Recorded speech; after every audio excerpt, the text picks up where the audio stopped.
నమస్తే, welcome to authentic astrology. ఈ వీడియోలో గ్రహ దృష్టి అంటే గ్రహాల యొక్క వీక్షణల గురించి మనం తెలుసుకోబోతున్నాం. సప్తమ వీక్షణతో పాటు విశేష వీక్షణలు ఉన్నటువంటి గ్రహాలు. ఇక అదే విధంగా ఎక్కువ మందికి వచ్చే డౌట్స్ ఏంటి అంటే ఏ చూపుకి ఎక్కువ బలం ఉంటుంది, ఇక అదే విధంగా అసలు చూపులకు ఎంత బలం ఉంటుంది, ఇక దాంతో పాటు ఒక్కొక్కసారి గ్రహం ఉచ్చ స్థానంలో ఉండి చూసేటప్పుడు, అదే విధంగా నీచ స్థానంలో ఉండి చూసేటప్పుడు, ఇక దానితో పాటు ఒక పాప గ్రహాన్ని ఆ గ్రహం యొక్క రెండు గృహాలు అంటే రెండు ఇళ్లను శుభగ్రహం చూసినట్లయితే కంప్లీట్ గా ఆ పాపత్వం హరించబడుతుందా, ఇలాంటి డౌట్స్ అన్నవి చాలా మందికి ఉంటాయి. ఈ వీడియోలో కంప్లీట్ గా ఈ గ్రహ వీక్షణల గురించి తెలియజేయడం జరుగుతుంది. ముఖ్యంగా ఇక్కడ మనం అర్థం చేసుకోవాల్సినది గ్రహ దృష్టి లేదా గ్రహాల యొక్క చూపు అంటే గ్రహం ప్రభావితం చేసే స్థానము అని అర్థం. ఇక డీటెయిల్ గా తెలుసుకుందాం. ఇక గ్రహ దృష్టి, గ్రహాల చూపులు మనం గమనించినట్లయితే మనకున్నటువంటి 9 గ్రహాలకు సప్తమ వీక్షణ అంటే ప్రతి గ్రహం తనున్న స్థానం నుండి 7వ ఇంటిని ప్రభావితం చేస్తుంది. ఇక్కడ ఈ 6 గ్రహాలతో పాటు ఈ 3 గ్రహాలకు కూడా సప్తమ వీక్షణ అన్నది ఉంటుంది. అయితే ఈ గురు కుజ శని గ్రహాలకు విశేష వీక్షణలు ఉంటాయి.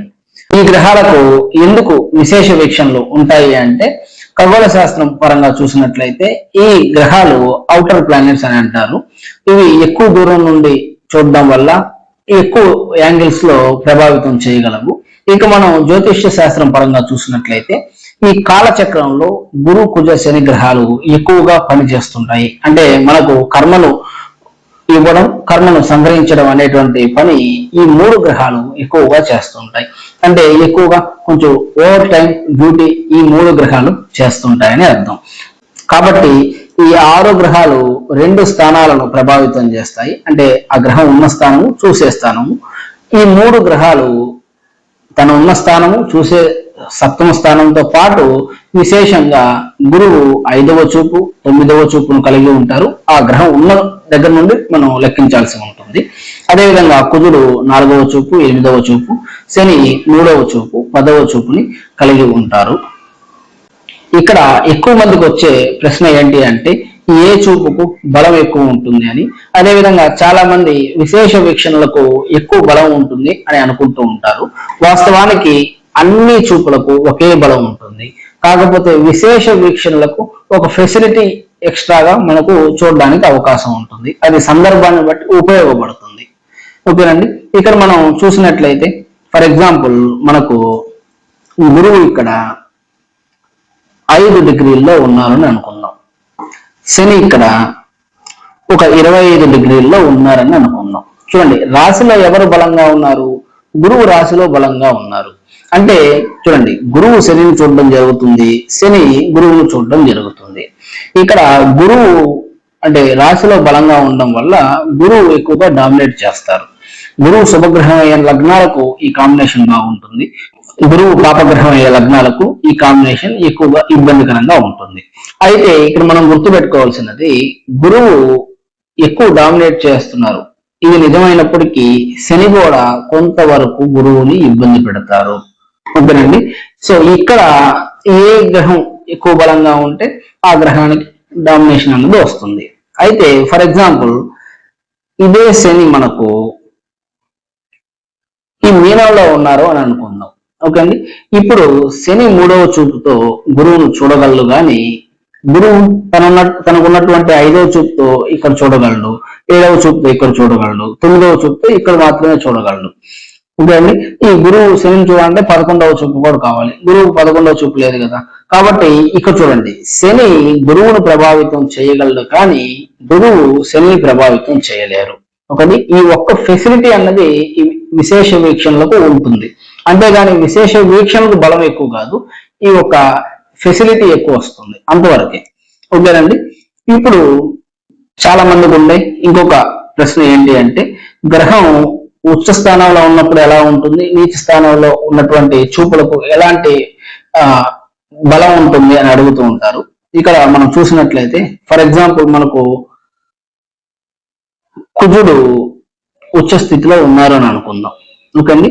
ఇప్పుడు కుజుడు ఎంత బలంగా ఉన్నారో చూసే చూపుల్లో కూడా అంతే బలాన్ని మనం తీసుకోవాల్సి ఉంటుంది. అంటే కుజుడు ఉచ్చ స్థానంలో ఉండి ఒక డిగ్రీలో ఉన్నారనుకోండి, చాలా బలంగా ఉన్నట్లు. కాబట్టి కుజుడు 4వ చూపుతో చూసే ఈ భావాన్ని, అదేవిధంగా 7వ చూపుతో చూసే కర్కాటకాన్ని, 8వ చూపుతో చూసే ఈ సింహాన్ని ఎక్కువగా ప్రభావితం చేయగలరు. అంటే కుజుడు శుభగ్రహం అయితే కుజుడు యొక్క శుభ ఫలితాలు ఇక్కడ ఇక్కడ ఇక్కడ ఈ 4 ప్లేసెస్ లో మనం ఎక్స్పెక్ట్ చేయొచ్చు. అదేవిధంగా కుజుడు పాపగ్రహం అయితే ఎక్కువగా కుజుడు ఈ స్థానాలను ఎక్కువగా ఇబ్బంది పెడతారు అని మనం అర్థం చేసుకోవాలి. అదేవిధంగా ఇక నీచ స్థానాల్లో ఉన్నప్పుడు తక్కువ బలాన్ని కలిగి ఉంటారు కాబట్టి తక్కువ ప్రభావాన్ని చూపించగలరు చూపుల్లో కూడా. ఫర్ ఎగ్జాంపుల్, కుజుడు కర్కాటకంలో నీచ స్థితిని పొందుతారు. ఈ కర్కాటకంలో ఉండి ఏదో ఒక 25 డిగ్రీల్లో ఉన్నారనుకోండి, అప్పుడు కుజుడు చూస్తే 4వ చూపు, 7వ చూపు, 8వ చూపుల్లో కూడా చాలా తక్కువ ప్రభావాన్ని చూపించగలరు. శుభగ్రహం అయితే తక్కువ శుభ ఫలితాలు ఇవ్వగలరు, పాపగ్రహం అయితే తక్కువ పాపత్వాన్ని చూపించగలరు. అయితే ఇక్కడ ఇంకొక ప్రశ్న ఎక్కువ మందికి ఉండేది ఏంటి అంటే, ఎప్పుడైనా ఒక గ్రహము ఇంకొక గ్రహాన్ని, దాని యొక్క 2 గృహాలను చూసినట్లయితే పాపత్వం సంపూర్ణంగా హరించబడుతుంది అని అనుకుంటూ ఉంటారు. ఇది మనకి అర్థం అవ్వాలి అంటే దీనికి బ్యాక్గ్రౌండ్ మనం తెలుసుకోవాల్సి ఉంటుంది. ఫర్ ఎగ్జాంపుల్, శని ఇక్కడ ఉన్నారనుకుందాం, ఓకేనండి.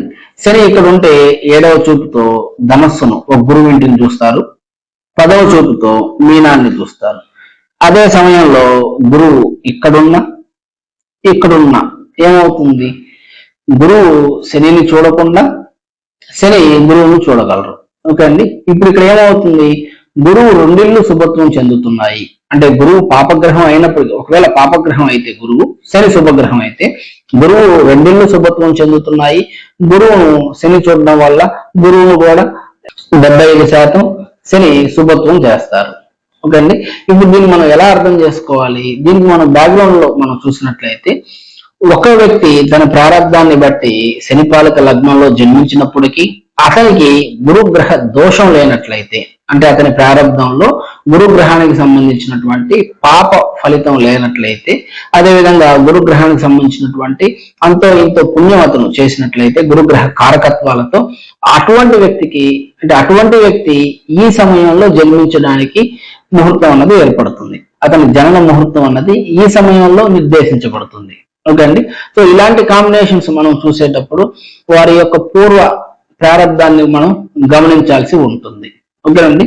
సో అదే విధంగా ఇక్కడ గురుపాలిత లగ్నం అయినప్పటికీ ఈ శని గురువు 2 ఇళ్లను చూడడం, గురువును చూడడం, ఇప్పుడు ఏమవుతుంది, ఆ వ్యక్తి అతని ప్రారంధాన్ని బట్టి ఆ ప్రిఫరెన్స్ గురుపాలిత లగ్నానికి వచ్చినప్పటికీ అతని అక్కడ కర్మ అన్నది ఎక్కువగా నెగిటివ్ గా గురు గ్రహ కారకత్వాలతో కూడా చేసి ఉండడం వల్ల గురువు శుభగ్రహం అయినప్పటికీ ఉపయోగపడకుండా పోవడం, అదే కారకత్వాలతో ఆ వ్యక్తి దుఃఖాన్ని చూడడానికి ఇక్కడ అవకాశాలు వస్తున్నాయి. కాబట్టి ఇలాంటి కాంబినేషన్స్ మనం చూసినప్పుడు జాగ్రత్తగా ఫలితాలు చెప్పవలసి ఉంటుంది. గ్రహం ఎక్కడైతే కట్టుబడిందో అక్కడ మాత్రమే ఆ గ్రహం యొక్క పాపత్వం హరించబడుతుంది. ఆ గ్రహం చూసే స్థానాలలో ఆ గ్రహం తన పాపత్వాన్ని ఇస్తుంది. ఒకవేళ శుభగ్రహానికి పాపగ్రహం కట్టుబడినట్లయితే, లేదా పాపగ్రహానికి శుభగ్రహం కట్టుబడిన ఆ స్థానంలో మాత్రమే ఆ గ్రహం యొక్క పాపత్వం లేదా శుభత్వాన్ని హరించబడుతుంది. కానీ చూసే చూపుల్లో మాత్రం మనం లెక్కించాల్సి ఉంటుంది.